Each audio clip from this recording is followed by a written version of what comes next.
Yo, what's going on, everybody? This is Jada Reporter, and this is yet another episode of the Halftime Adjustment. I'm so glad to have you guys here with me today.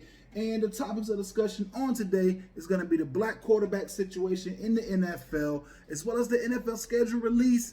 And we're going to also tackle one of the divisions, which is the NFC East. For those of y'all who don't know who that is, that's the Cowboys, Giants, Redskins, and Eagles. So we're going to hop right into this with the black quarterback situation, which if you're an NFL fan, you've kind of already seen it playing out right now. You got Teddy Bridgewater replacing Cam Newton. Cam Newton still without an NFL home.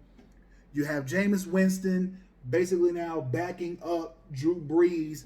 And then you also have Dak Prescott now basically having to compete for his job, in my eyes, with Andy Dalton. So we're going to break them down person for person on here. Now, the first one we're going to break down is to me, the easier one to break down, Dak Prescott. So I believe Dak will be the starter going into the season. It is Dak's job to lose. So basically, if Dak can't get this team into the playoffs this year, there's no way they give him a contract. They'll probably roll with Andy Dalton and draft a guy. I just don't see that happening. I do see Dallas getting in now. There are 7 slots available, unless Dallas wants to pull a Dallas. I can see Dallas making it. I can see them getting in, definitely at the 7. But with Dak's situation, I mean, they went out and got him another weapon in CeeDee Lamb. So we're going to see how he develops. But this team is good enough to win, good enough to get into the postseason. They do have a oddish schedule. It's not the toughest. It's not the easiest. So it'll be one that'll test them. This team could very well win somewhere between 9 and 11 games. They're right up in there. I mean, like I said, it's not really the toughest schedule. And not to mention, they have 4, I want to call guaranteed wins, because the Redskins are still a dumpster fire, and so are the Giants. Those teams still aren't ready to compete and win. So I don't see either of those teams really challenging or really pushing to be there. Now, I do believe that having a guy who's going to be his backup, basically sitting there, the best backup he's had since Tony Romo, and keeping that was a hurt Tony Romo. So you got Tony Romo basically coming in, taking that spot as a backup, and then instantly retiring.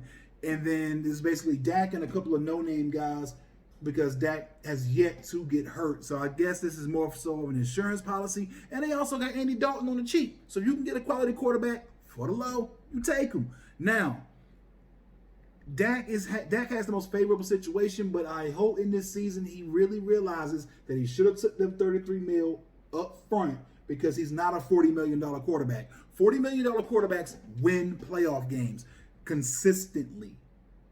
He's only gotten to the playoffs twice, has won 1 game.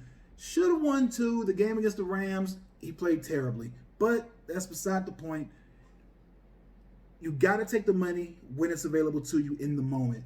Because once you hit the open market, and we're seeing that now with another free agent, where we're going to talk about in a few minutes, you don't want to wind up having to test the market and see what your value really is in the NFL. No one's going to value you as much as the team that already has you, unless you're the anomaly to it all, as in a la Tom Brady, Peyton Manning, guys that took deals that money-wise were okay, but clearly these are going to be teams that situationally valued them more than the teams that they were with. Now, coming up next in this, Jameis Winston. Now, I do believe Jameis could have got a contract, another team, probably more money, but he chose to take the backup role in New Orleans, and for the reasons that he took it, I applaud. He said, look, if I'm going to go somewhere and learn how to play the quarterback position, why not go to the spot that resurrected Teddy Bridgewater's career, basically catapulted Drew Brees into one of the best quarterbacks of all time? Let me go to New Orleans. Let me learn this NFL position, because he learned it in college from Jimbo, how to play, how to win, and then how to be humble in winning. Now, granted, he had some character flaws, character issues coming in, but clearly has the arm talent. He proved it this year, threw for over 5,000 yards, threw for 30 touchdowns, but also threw for 30 interceptions. And many of them were reasons why Tampa Bay lost games. So if he wants to learn how to be that deep ball thrower, same guy Drew Brees was, want to learn how to really fired all over the place to multiple options without turning it over, perfect place to land for him would be New Orleans. Now, a lot of people say Taysom Hill is the absolute backup, but if I'm a quarterback, I think if I'm Jameis, I know for a fact I can beat out Taysom Hill. If you told me, hey, you get a choice between Jameis Winston, Taysom Hill, who you taking? I'm taking Jameis. Now, Taysom does give you that athleticism, explosiveness. Jameis is a little bit less mobile. That's the best way to put that. He's not really a guy who on 3rd and 8 is going to tuck it and run and get you 12 in a first. So you got to have to play it out that way. But when you have a guy like Jameis, who I believe still has an elite arm as far as arm strength, but his decision making is terrible. Now, granted, one of the reasons I believe he was doing a lot of picks was because of his poor vision. He got that corrected this offseason. So now we're going to get a chance to see in the preseason exactly how well that went for him. Because he's going to get a ton of snaps. Because a guy like Drew Brees isn't going to play in the preseason as often. So we're going to get a chance to see exactly how Jameis will fit into that offense over the course of those 4 games. And not to mention, this is a team that last year when Breeze went down, put in Teddy Bridgewater, he managed the games, they won games, they wound up winning the division by a wide margin. So I do believe that New Orleans is still going to probably win that division, even with Tom Brady and company down in Tampa. But seeing how this is going to do, seeing how well this could all work out for Jameis, I believe is going to be exactly what the doctor ordered for him. Now, on to the third one. And the most complicated one is Cam Newton. Now, for those of y'all who are subscribed to the channel and saw a couple of the videos I made about Cam Newton, and especially with him being cut, one of the things I said was one of the teams I saw him going to, Chargers. Well, they just drafted Jason Herbert. So that's it. He's not going there. They have their quarterback is going to basically pass the baton. So that's what that is. He's not going to wind up going there. He just now opened himself up to say, hey, I'll even take a backup role at this point. I just want to be on a team. And one of the teams everyone said when he first got cut, where he could go was the Washington Redskins. I never believed the Redskins were going to go for him. They have enough young quarterbacks. They just basically got his old head coach. So, and Rivera, I just don't see him going there. And we've seen this show already. And the NFL figured it out. It was hot for a few seasons. It had to grow. It got hot for a few seasons. Then it ended. And it ended badly. It ended with injury. And whenever you're a mobile quarterback and a part of your wheel gets hurt, normally it's a knee, but with him it's a foot. And if you play the quarterback position and you know a little bit about the mechanics, if your feet are bad as a quarterback, it's really tough to deliver the ball in certain situations, to make certain passes. It's a lot tougher. Even not just that, but also couple that with the shoulder. Keep in mind, when that shoulder went down, and yes, it is surgically corrected, but it has hurt. And it's not like he was a quarterback that was known for his accuracy. So you have so many things that are leaning against him, and also with the entire with the whole COVID situation, teams not being able to bring him in for a physical, no one can truly look at him and say, you know what, physically, he's able to get out there and play, because he's missed 14 games last year, which is pretty much the entire season. And then he missed basically the back half of the season before that, basically after the Steelers game. So seeing all of that with Cam, it makes it a lot tougher for GMs to say, you know what, I'll sign this guy. And for people saying, man, it's a shame how Cam Newton didn't get onto a team, but you got guys like Blake Bortles able to sign contracts. That's because the NFL knows what Blake Bortles is. He is a backup quarterback. Point blank, period.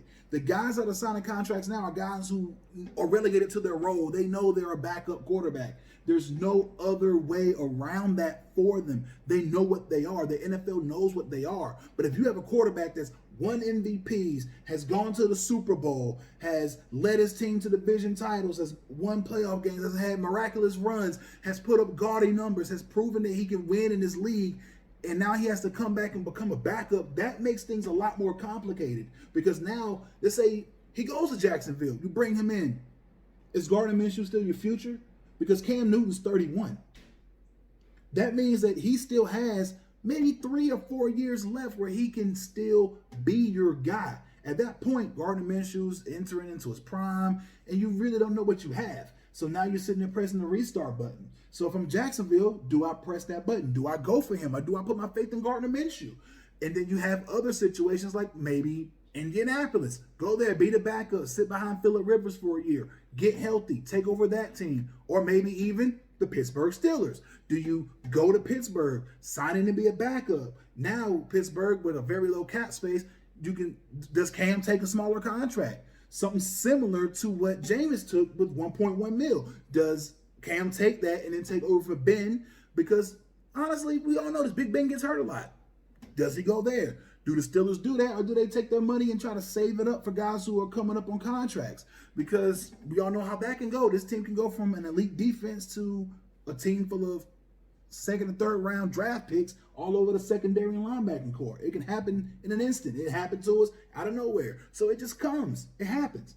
Now, I do hope that Cam Newton signs somewhere. I do believe an elite talent, a talent of the level of Cam Newton, that's a talent that can still produce, that can be on an NFL roster, that can make a difference. That talent goes there. He fits. But what really sucks is not just it's the timing of the cut, then world events, and things just really didn't fall into place for Cam. Now, I'm really hoping that things do fall in place for him. I really hope they do, because the NFL right now has been led by some elite quarterback talent. It's all over the place. And not just that, but elite black quarterback talent, which in growing up watching the NFL, there were like maybe 1 or 2 guys. Now there's like 6, 7, 8 guys I can say, yeah, that guy can get it done. That guy can win. That guy can make this happen. But guys, let me know what you think about the whole quarterback situation. Where you think Cam's going to land, where you think guys are going to go. Just let me know about that down in the comment section below if you happen to be watching this on YouTube. But on the second half of the show, I'm going to break down the NFC East with the schedules just being released. So we're going to break them down and let you know, where I think the teams are going to stack up, where they're going to fall. I'm going to let you guys know that on the back half of the show when we come back after this break. My name is Jay the Reporter. I'll see you on the other side.